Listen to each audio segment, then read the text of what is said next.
Hi everyone, আসসালামু আলাইকুম। আশা করছি সবাই ভালো আছেন। আমি আল্লাহর রহমতে ভালো আছি।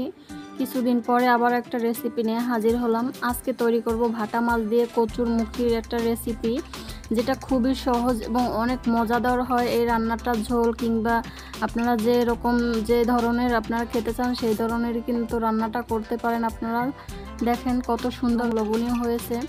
গরম গরম ভাতের সাথে খেতে কিন্তু অসম্ভব মজার হয় এই ভাটা মাছের রেসিপিটা।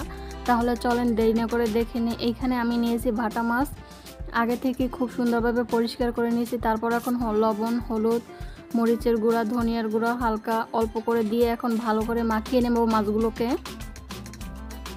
খুব ভালো করে মাখিয়ে নেওয়া হয়ে গেছে, দেখতে পাচ্ছেন। এখন একটা প্যান বসিয়ে দিয়েছি, তারপরে এখন রেগুলার রান্নার তেল আমি দিয়ে দিলাম কড়াইয়ের ভিতর। কড়াইয়ের তো তেল গরম হয়ে গেছে, এখন আমি লবণ হলুদ মাখিয়ে রাখা মাছগুলো আমি দিয়ে ভেজে নেব।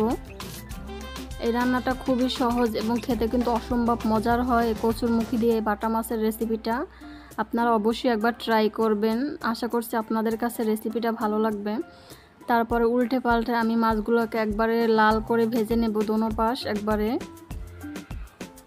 দেখতে পাচ্ছেন কী ধরনের ভেজে নিয়েছি আমি। এইরকম করে ভেজে নেবেন মাছটাকে, তাহলে খেতে বেশি মজার হবে। দেখেন মাছগুলো ভাজা হয়ে গেছে, নামিয়ে নিয়েছি আমি।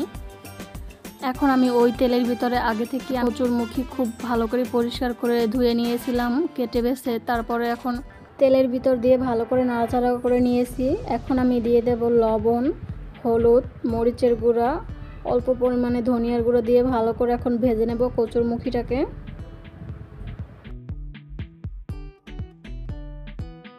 দেখতে পাচ্ছেন ঢাকনা দিয়ে আমি মুখিটাকে ভেজে নিয়েছি। নরমও হয়ে গেছে কিন্তু আর ভেজেও নেওয়া হয়ে গেছে। এখন আমি উঠিয়ে নেব।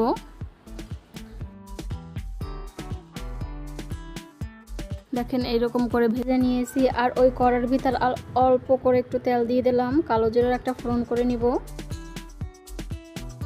তারপরে দিয়ে দিলাম কাঁচামরিচ ৬-৭টা।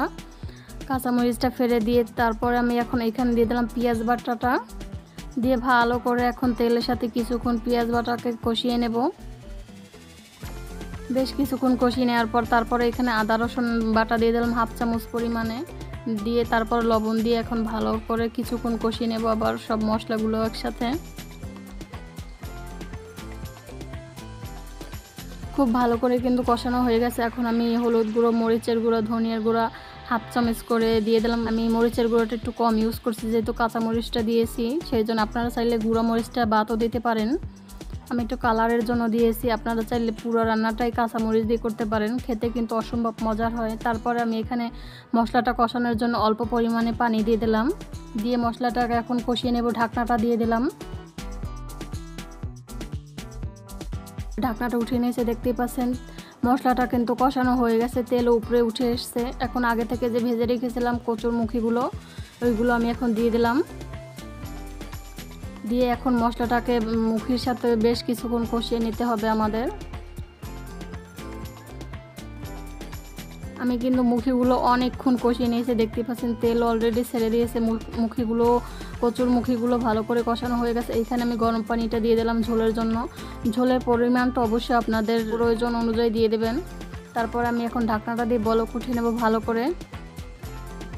খুব ভালোভাবে বলক উঠে গেছে, দেখতে পাচ্ছেন। এখন আগে থেকে যে মাছগুলো আমি ভেজে রেখেছিলাম ওইগুলো দিয়ে দিলাম ঝোলের ভিতরে, দিয়ে ভালো করে এখন মিশিয়ে নিয়েছি, দেখতে পাচ্ছেন।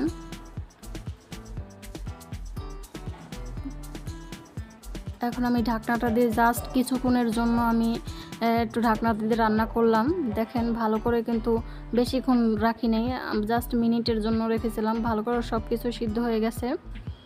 এখন আমি উপর থেকে কিছুটা ভাজা জিরার গুঁড়ো দিয়ে দিলাম। আপনারা এখানে ধনেপাতাটাও দিতে পারেন, আমার হাতের কাছে ছিল না, সেই বিধে আমি ভাজা জিরার গুঁড়োটা দিয়ে দিলাম।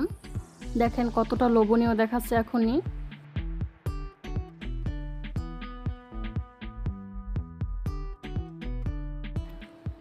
দেখেন রান্নাটা কিন্তু অলমোস্ট ডান হয়ে গেছে আমাদের। আমি একটু পরে নামিয়ে নেব।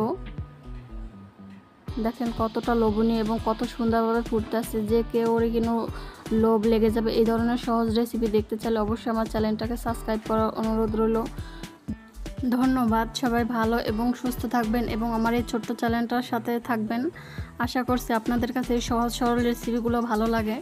যদি ভালো লাগে তাহলে শেয়ার করতে অবশ্যই ভুলবেন না। অবশ্যই শেয়ার করে দেবেন। ধন্যবাদ। সবাই ভালো থাকবেন। আল্লাহ হাফেজ।